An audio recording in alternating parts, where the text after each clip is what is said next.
Hello friends, आज मैं आपको जिस मूवी की स्टोरी बताने जा रही हूँ वह एक हॉलीवुड हॉरर थ्रिलर मूवी है जिसका नाम है रेड स्नो। मूवी की शुरुआत में हमें एक लड़की को दिखाया जाता है जो अपने घर के बाहर घूम रही थी। तभी उसे ऐसा लगता है कि उसके आसपास कोई है। तभी उसके सामने अचानक एक वैम्पायर आ जाता है। वह काफ़ी डर जाती है। पीछे से एक वैम्पायर लड़की आकर उस पर अटैक कर देती है। फिर मूवी के अगले सीन में हमें दिखाया जाता है कि ओलिविया नाम की एक लड़की होती है जो वहाँ अपने घर क्रिसमस सेलिब्रेट करने के लिए आई होती है। वह अकेले रहती है। 1 साल पहले वहाँ पर उसकी माँ भी रहती थी जो 1 साल पहले जिनकी डेथ हो गई थी। वह एक राइटर होती है और उसे वैम्पायर्स के बारे में लिखना काफ़ी अच्छा लगता है। वह बहुत बार कोशिश कर चुकी होती है कि उसकी स्टोरी बुक पब्लिश हो सके, लेकिन उसकी स्टोरी को वह एक डिपार्टमेंट में भेजती है, पब्लिश करने के लिए भेजती है, लेकिन वे कुछ बहाना करके उसे पब्लिश करने से मना कर देते हैं। वह काफ़ी दुखी हो जाती है। दुखी होकर वह अपने गेट के पास खड़ी होती है, बाहर देखने लगती है कि तभी एक बैट उसके गेट पर आकर टकरा जाता है और वो बर्फ़ पर गिर जाता है और वह जख्मी हो जाता है। वह गेट खोलकर देखती है और फिर अंदर आ जाती है। कुछ देर बाद वो वापस जाती है और बैट को एक बॉक्स में रखकर घर के अंदर ले आती है और डरते हुए उसकी चोट पर बैंडेज लगाती है और उसे वहीं छोड़कर गैराज में चली जाती है। अगले दिन वह अपनी बहन से फ़ोन पर बात कर रही होती है कि तभी उसे अपने गैराज से कुछ गिरने की आवाज़ आती है। वह फ़ोन रख देती है, डरते हुए एक नाइफ़ लेकर गैराज की तरफ जाती है। जैसे ही गैराज का गेट ओपन करती है, वह देखती है कि उसके सामने एक वैम्पायर पड़ा होता है, जो कि ज़ख्मी हालात में था। वह वही बैट था जो अब वैम्पायर के रूप में आ गया था। वह काफ़ी डरावना लग रहा होता है। ओलिविया डरकर गैराज का गेट बंद करके बाहर आ जाती है। तभी उसके डोर पर एक आदमी नॉक करता है। वह पहले से काफ़ी डरी होती है, इसलिए डरते हुए डोर ओपन करती है। वह आदमी अपने आप को एक प्राइवेट इन्वेस्टिगेटर बताता है। उसका नाम जूलियस होता है। वे दोनों कुछ बातचीत करते हैं। जूलियस ओलाइवा को कुछ वैम्पायर की पिक्चर्स दिखाता है और पूछता है कि क्या उसने इनमें से किसी को देखा है। तभी ओलिविया की नज़र एक पिक्चर पर पड़ती है जिसमें वही आदमी होता है जो इस वक्त उसके गैराज में बंद है, जिसका नाम ल्यूक होता है।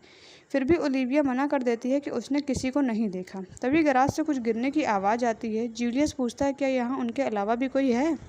ओलिविया झूठ बोल देती है और कहती है कि वो उसकी बिल्ली है। जूलियस जा रहा होता है कि तभी उसकी नज़र ओलिविया के डोर के बाहर पर ब्लड पर पड़ती है और वह उससे पूछने पर ओलिविया उसको झूठ बोल देती है, लेकिन जूलियस को उस पर शक हो जाता है।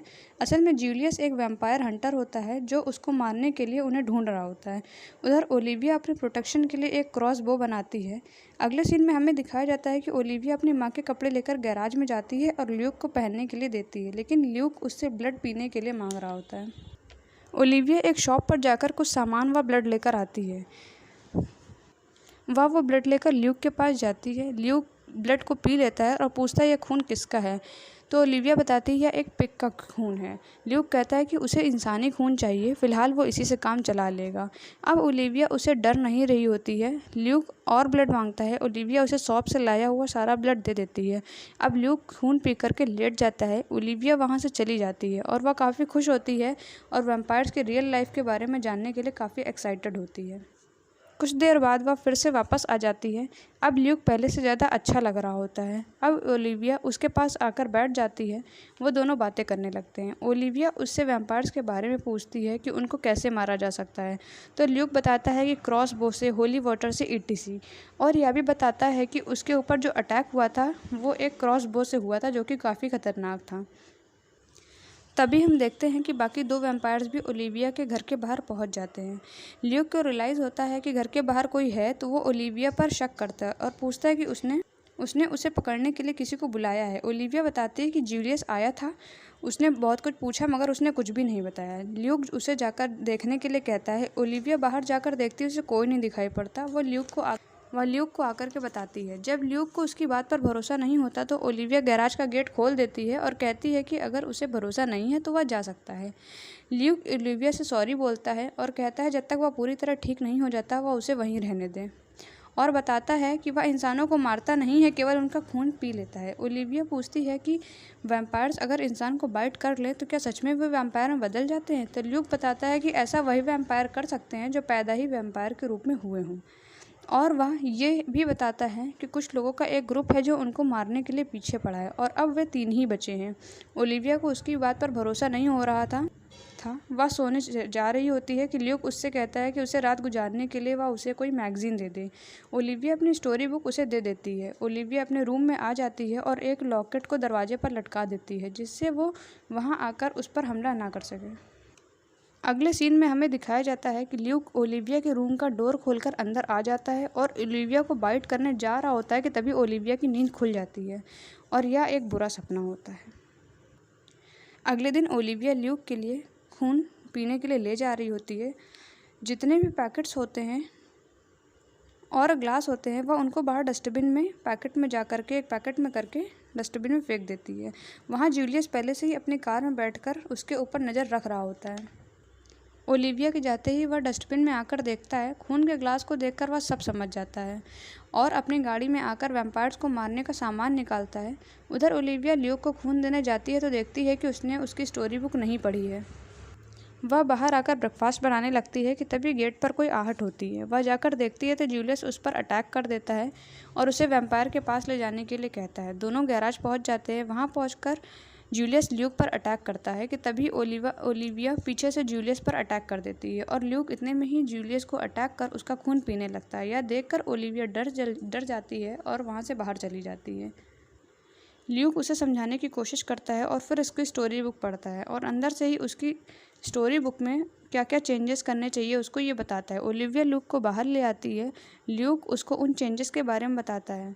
अगले दिन क्रिसमस इवनिंग पर ओलिविया ल्यूक को गिफ्ट देती है जिसमें उसके लिए वह कुछ कपड़े लाती है और कपड़े पहनकर लिविंग एरिया में आने को कहती है। ल्यूक बाहर आता है। दोनों डाइनिंग पर डिनर एंजॉय करते हैं और मूवी देखते हैं।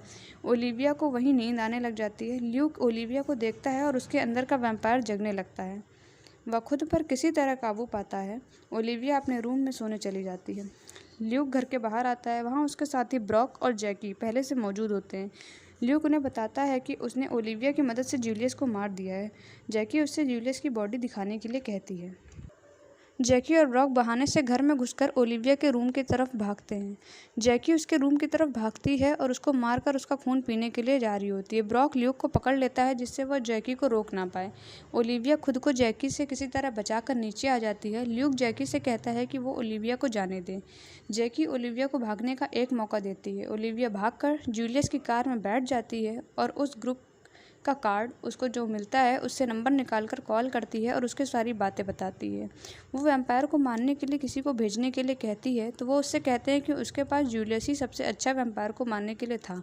तो ओलिविया खुद उन वैम्पायर्स को मारने का प्लान करती है। उधर जैकी रात में 3 लड़कों को देखती है और उन्हें अपने साथ आने को कहती है। जब लड़के उसके पीछे आ जाते हैं तो ब्रॉक, ल्यूक और जैकी उन पर अटैक कर देते हैं और उनका खून पी जाते हैं। अगले दिन हमें दिखाया जाता है कि ओलिविया उन वैम्पायर्स को मारने के लिए अपने घर लौटती है। गेट खोलते ही वह देखती है कि ब्रॉक गहरी नींद में सो रहा होता है। ओलिविया ब्रॉक को किसी तरह धूप की रोशनी में बाहर ले आती है और ब्रॉक अचानक उठ जाता है। तभी ओलिविया उस पर बो से अटैक करती है लेकिन वह गलत निशाने पर लगता है। ओलिविया भागती है, ब्रॉक उसके पीछे भागता है। यह सब जैकी देख लेती है। ओलिविया किसी तरह ब्रॉक को फिर से बो से मारती है और ब्रॉक वहीं मर जाता है। ओलिविया वापस आकर घर का डोर ओपन करते अंदर आ जाती है जहां जैकी पहले से ही छुपी होती है और उस पर अटैक कर देती है और ओलिविया का सारा सामान फेंक देती है।